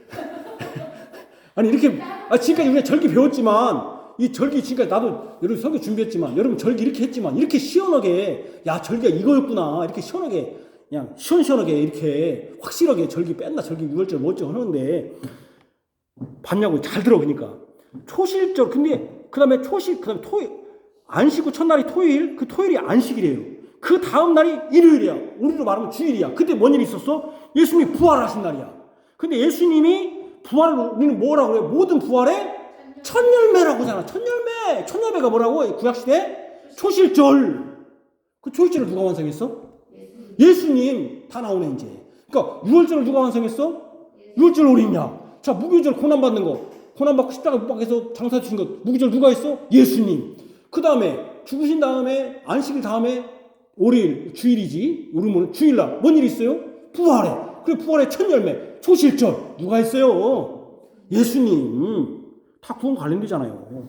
초실절의 첫 열매가 예수님의 부활의 첫 열매로서 성취되었습니다. 분명히 유월절, 무교절, 초실절은 예수님의 죽으심과 고난받으심 그리고 부활로서 1위적이에요? 2위적이에요? 막 몇 번 일어나요?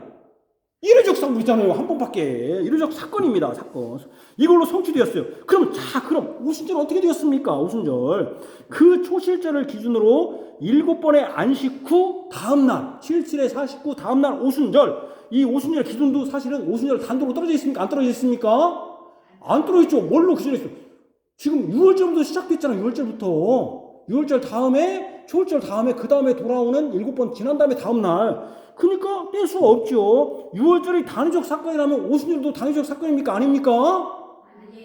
단위적 사건이죠. 오순절이 단위적 사건이면 아니 6월절이 단위적 사건이면 왜 예수님의 구속이 단위적 사건이면은 그것을 기준을 했으니까 여러분 기준이 딱 여기 있는데 여기에 단위적인데 이 단위적 사건이 하나가 또 만들었고 이렇게 갈 수가 있습니까? 없습니까? 못 가는 거잖아요. 왜 근데 지금도 성령이 막 지금도 여기서 임하는 것처럼 왜 여러분 그런 소리 들으면 저 가짜다. 여러분 막 들뜨면 안 돼요. 우리가 분별해야 돼. 가짜다. 왜 아시겠지만. 자, 6월절 이거 기준입니다. 기준입니다. 하나가요. 딱 기준이 하나야, 지금. 근데 자꾸 예수님 한 번밖에 안 들어오잖아. 근데 그 기준 때문에 지금 오순절이 왔는데. 그죠? 근데 이 기준이 여기서 딱 하나 갖고 이렇게. 만들 수 있어요, 없어요? 그럼 예수님 다시 죽어야지. 뭘 다시 시작해야지. 그런 일 없어요. 그러니까 그렇게 말하면 안 돼요, 여러분. 절대 그런 말 하면 안 됩니다, 여러분. 당연히 왜 제가 이런 말을 하느냐면은 지금도 성령이 다시 오신다고 하는 오순절 계통에 그러면 성령이 다시 오신다고 하니까 성령이 내 안에 계신 것이 아니라 왔다 갔다 한다는 거예요. 얼마나 불안해요 우리가. 그런 사람들이 막 지금 활개를 치고 있어요. 유튜브에 여러분들이 막 부흥회 때 전혀 그렇지 않아요. 당연적 사건이에요. 구약의 절기는 아직 그 원형이신 예수님 오시지 않았기 때문에 계속 원형이신 예수님 오시지 않았기 때문에 예수님 때까지 그 절기를 지켰습니다. 예수님이 6월절에 완성하기 전까지. 왜? 아직 안 왔기 때문에 그림자니까. 그러나 그 구약의 절기의 원형이 왔습니다. 예수님이 오셔서 그 절기의 온전한 의미를 알려주셨습니다. 이제 오순절도 예수님의 구속과 관련됩니다. 예수님이 승천하신 후 왜 구속 관련됩니까? 그냥 온 게 아니에요. 예수님이 약속하셨어요. 성령을 보내주겠다고. 하나님을 보내주셨습니다. 초실적 즉 부활 후 50제인 오순절에 성령님을 보내주셨습니다. 그러니까 오순절은 무엇으로 완성됐습니까? 그러면 오순절은 아까 유교절, 유월절, 초실절은 예수님이 완성시켰다면 오순절은 무엇으로 완성된 겁니까? 오순절은 무엇 때문에 오순절은 원형이 뭡니까? 성령님이었다는 거예요. 성령님이 오순절에 제가 그랬잖아요. 구약은 다 뭐다? 신약의 그림자였더라. 그러면 그림자를 만든 그 원형이 있어야 할 거 아닙니까? 원형. 구약은 우리가 그림자라고 하니까. 그죠? 그러니까 오순절은 성령님이었더라는 거예요. 성령님이. 근데 그 성령님이 단독으로 왔다? 아니더라는 거예요. 누가 보냈어요? 예수님이 보냈더라는 거예요. 예수님이 단독으로 온 게 아니다. 그럼 예수님의 그것도 다 같이 연결되어 있더라는 거야. 예수님이 보내신 성령 하나님, 6월절로 시작된 구속이 오순절에 성령님을 보내주심으로 확장되었습니다. 초실절은 유대인들이 하나님이 주신 가나안 땅에 들어가 첫 열매를 시작을 통해 하나님이 그 땅에 열매를 주시겠다는 약속이었습니다. 그 초실절이 처음에는 가나안 땅에 들어갔을 때 얼마나 불안해요. 여기서 먹고 살 수 있을까? 그때 너 먹고 살 수 있어 하고 주신 거예요. 근데 이 약속이 50이 지난 오순절에 확증되었어요. 이제 하나님이 약속하신 땅에 들어가 얼마나 불안하고 무엇을 먹고 살아야 하나 얼마나 걱정이고 염려가 있었을까요? 왜냐하면 모세가 이끌어도 모세는 가지도 못했어요. 거기에 얼마나 불안해요. 근데 여호와 하나님은 그들에게 분명히 첫 열매, 초실제로 열매가 있을 것을 약속하셨어요. 그 후 제가 약속이라는 의미가 중요하잖아요. 첫 열매도 부활할 것이라는 약속이죠. 너가 가나안 땅에 들어가면 첫 열매를 먹을 거다. 그게 초실절이에요. 말하자면은 그 다음에 약속이잖아요. 근데 모세가 죽었어요. 모세가 얼마나 불안해요. 약속만 받았지. 근데 거기서 열매를 맺었어요. 그 다음에 50일에 50절도 약속이에요. 약속 왜 제가 약속이라고 합니까? 약속의 땅에서 가나안 땅에서 여러분 초실절이 있었고 오순절을 하잖아요. 약속의 땅에서. 6월절과 여러분 보세요. 절 보세요. 제가 여기 왔었으니까 오순절과 무교절은 가나안 땅에서 했습니까? 어디서 했습니까? 어디서 한 겁니까? 가나안 땅에서 못 했어요. 처음에. 어디서 했어요? 애굽에서 했어요. 애굽에서. 아직 가나안 땅에 들어가기 전이야. 예를 들면. 그러나 천일매가 거기서 들어간 것은 약속의 땅에 들어갔을 때란 말이에요. 약속과 관련돼요. 자, 부활. 천년매는 뭐예요? 부활이 뭐예요? 우리가 부활한다는 약속입니다.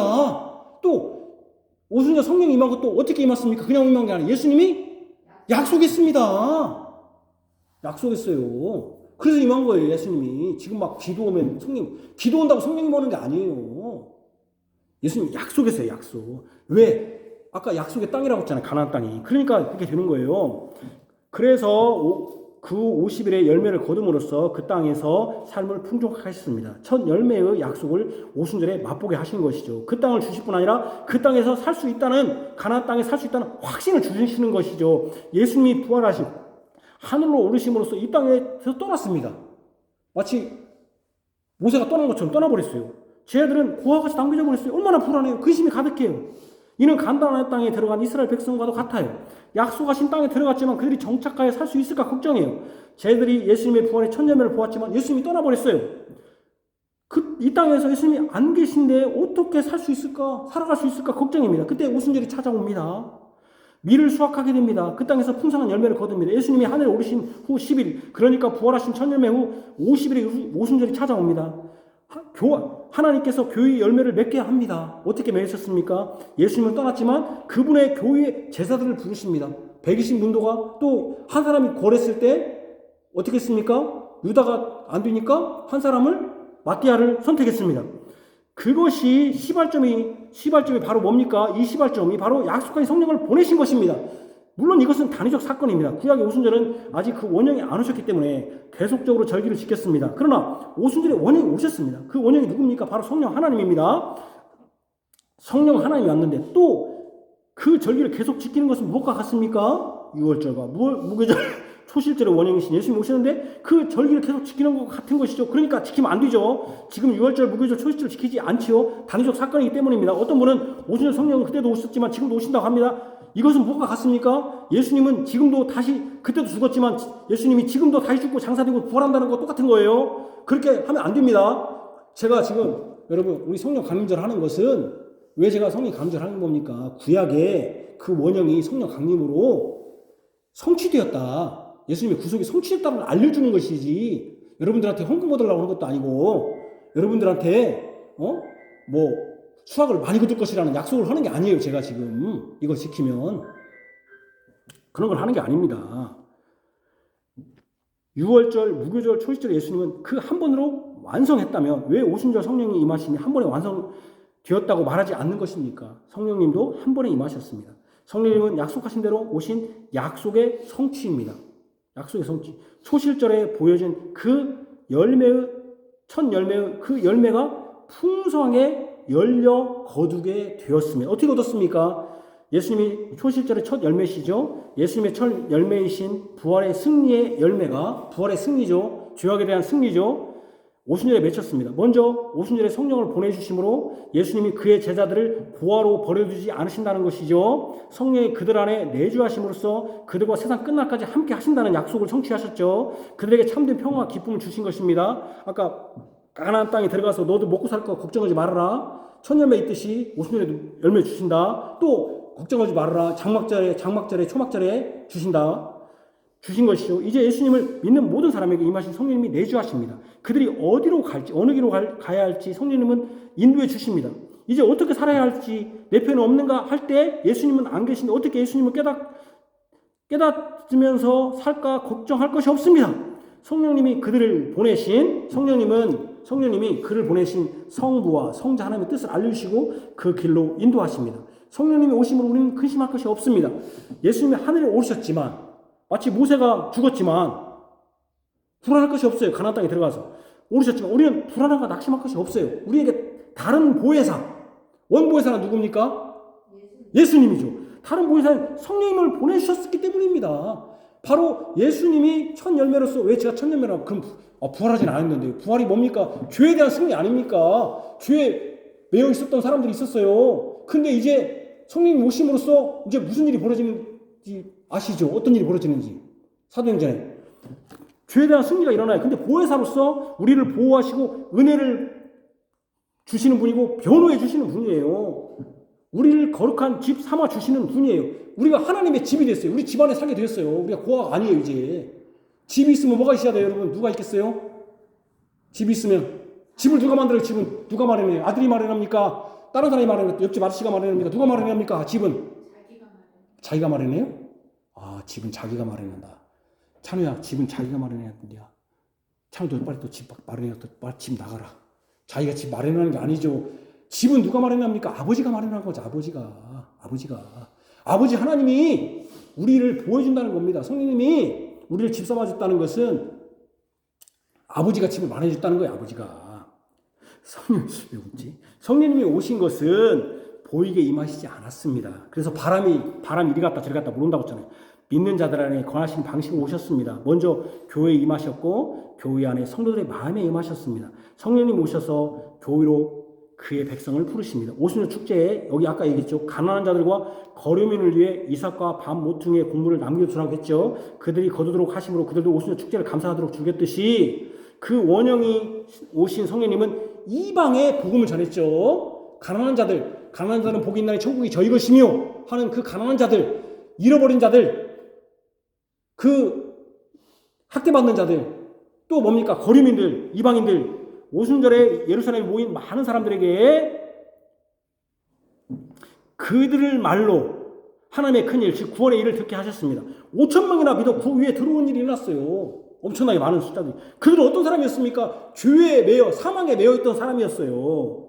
언약 밖에 있었던 가난하고 거류민과 같은 사람들이 오순절에 오신 성령의 내주를 입게 되었어요. 교회는 믿는 자들로 후광하게 되었어요. 진정으로 사단에 매여 사망의 권세에 있던 자들이 생명을 옮게 되었어요. 이게 뭐예요, 사실은? 생명을 옮겨진 게. 이게 부활이에요, 사실은. 이게 부활이에요, 현실적으로. 부활. 옮겨지게 되었어요. 부활의 생명, 즉 예수님의 첫 열매의 승리가 오순절에 많은 열매로 맺히게 되었다는 것이죠. 부활의 생명의 죽음에 대한 승리가 거류민과 가난한 자들로 대표되는 이스라엘 안과 밖에 있는 잃어버린 자들에게도 임했습니다. 잃어버린 자들에게 그 열매가 확대되었습니다. 오순절이 구약의 유대인뿐 아니라 가난한 자와 거류민에게도 해당되듯이 이스라엘 밖 이방인에게도 오순절에 성령의 임하심을 받게 되었습니다. 부활의 첫 열매가 확대된 것이죠. 첫 열매 바로 생명이, 부활은 생명이니까 생명이 확대된 것이죠. 오순절 성령의 임하심으로 복음이 확장되어 사망에서 생명으로 옮겨지게 되었죠. 이 성령의 임하시고 가난하고 거류민이었던 이 나라, 이 대한민국까지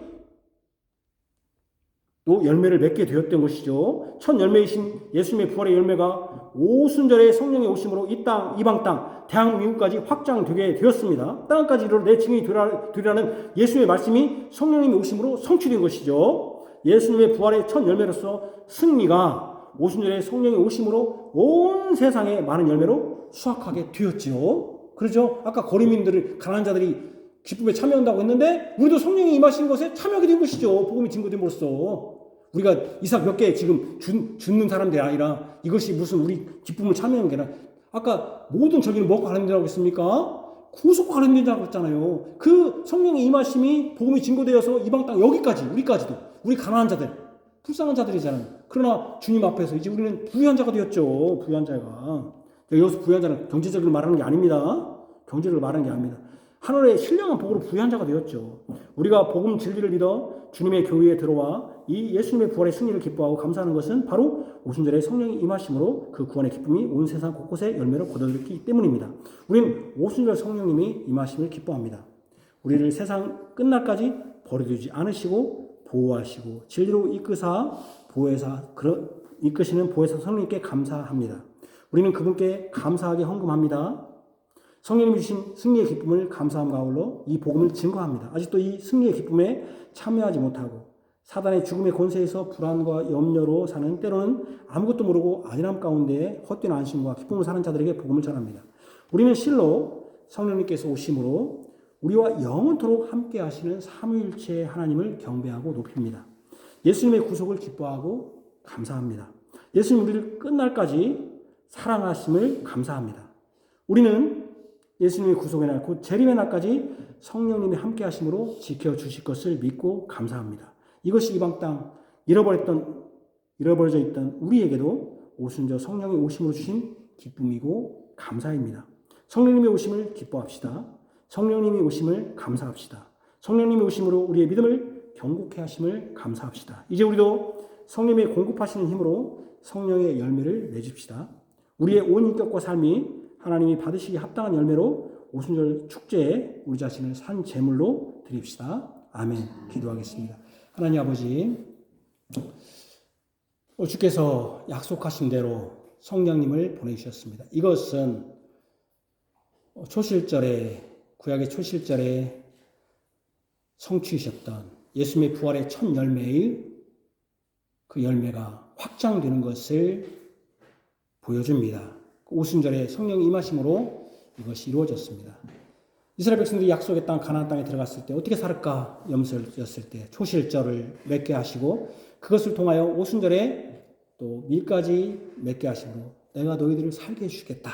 약속의 땅에 불안해하지 말아라 하셨는데 예수님이 초실절로서 사망의 권세, 죄악의 권세에서 사망의 생명을 옮기는 이 일을 하신 후에 모세가 죽어서 없어진 것처럼 예수님은 하늘에 오르셔서 우리 눈에서 없어졌습니다. 보이지 않았습니다. 얼마나 불안합니까? 그러나 두려워하고 근심하지 말라. 내가 떠나는 게 유익이라. 내가 다른 보혜사를 보내주겠다라고 하셨습니다. 그래서 주님이 하늘에 오르사 내 집을 마련해 주겠다고 했는데 하늘만 마련해 준 게 아니라 이 땅에 우리 집을 마련해 주셨습니다. 바로 아버지와 아들로부터 나오신 성령님, 다른 보혜사, 우리를 영원토록 진리 가운데 이끌시고 우리를 보호하시고 세상 끝날까지 보호해 주실 다른 보혜사 성령님을 보내주셨습니다.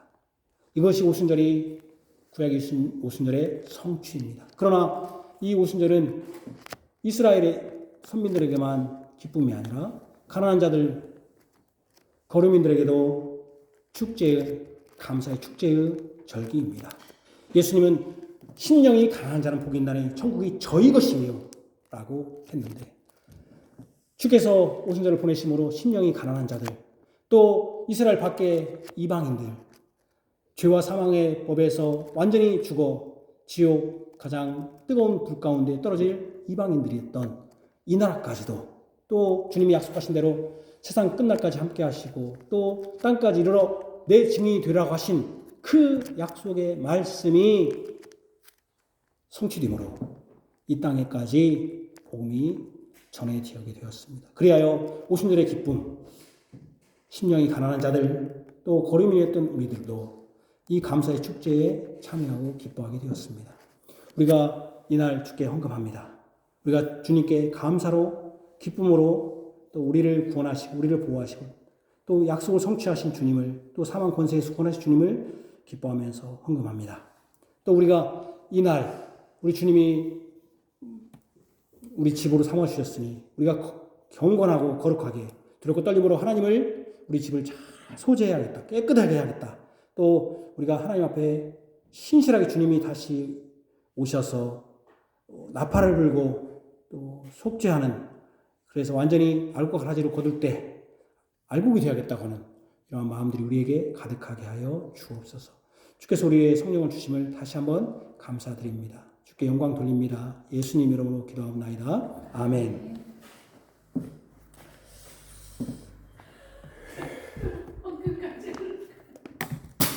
헌금기도까지 했나요? 아 그런가요?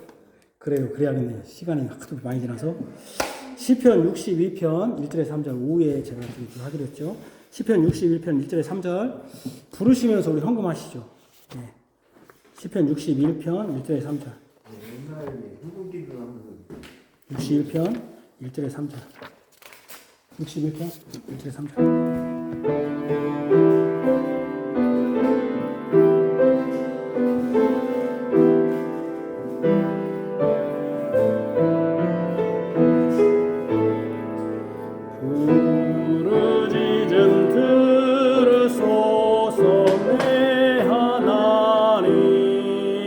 귀 기울여 주소서. 나의 마음 눌릴 때에 땅 끝에서 주께 부르짖으리. 나보다 높은 바위로 인도하사 지켜주시옵소서. 주는 나의 피난처요 망대시라. 원수 막아주시리. 나 영원히 거하리다 주 장막에. 주 날개 그늘 아래. 내가 피하옵나이다 내 구주여. 나의 방패 되소서. 아멘. 예. 이언의 말씀을 읽는 자와 그 가운데 기록한 것을 지키는 자는 복이 있나니 때가 가까움이라. 아멘. 시편 61편 4절에서 6절 마저 부르시죠. 61편 4절에서 6절.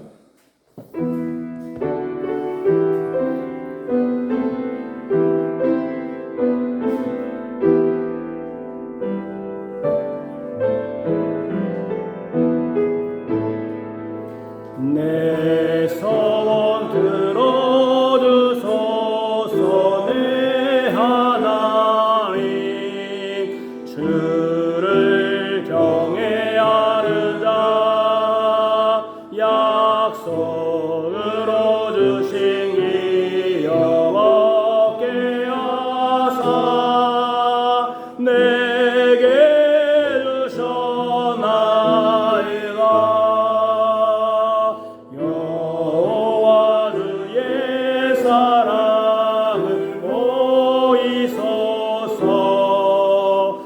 왕이 장수케 하사 해에 이르게 하소서. 그의 통치 영원하게 하소서. 주님의 권세와 영광 영원하리. 주의 인자와 진리 저를 보아옵소서. 나의 소원 매일 이행하리라. 아멘. 주께서 교회에 복을 내주십니다. 주의 복을 받으십시오. 여호와는 내게 복을 주시고 너를 지키시기를 원하며 여호와는 그의 얼굴을 내게 비추사 은혜 베푸시기를 원하며 여호와는 그 얼굴을 내게로 향하여 드사 평강 주시기를 원하노라. 아멘. 좋습니다.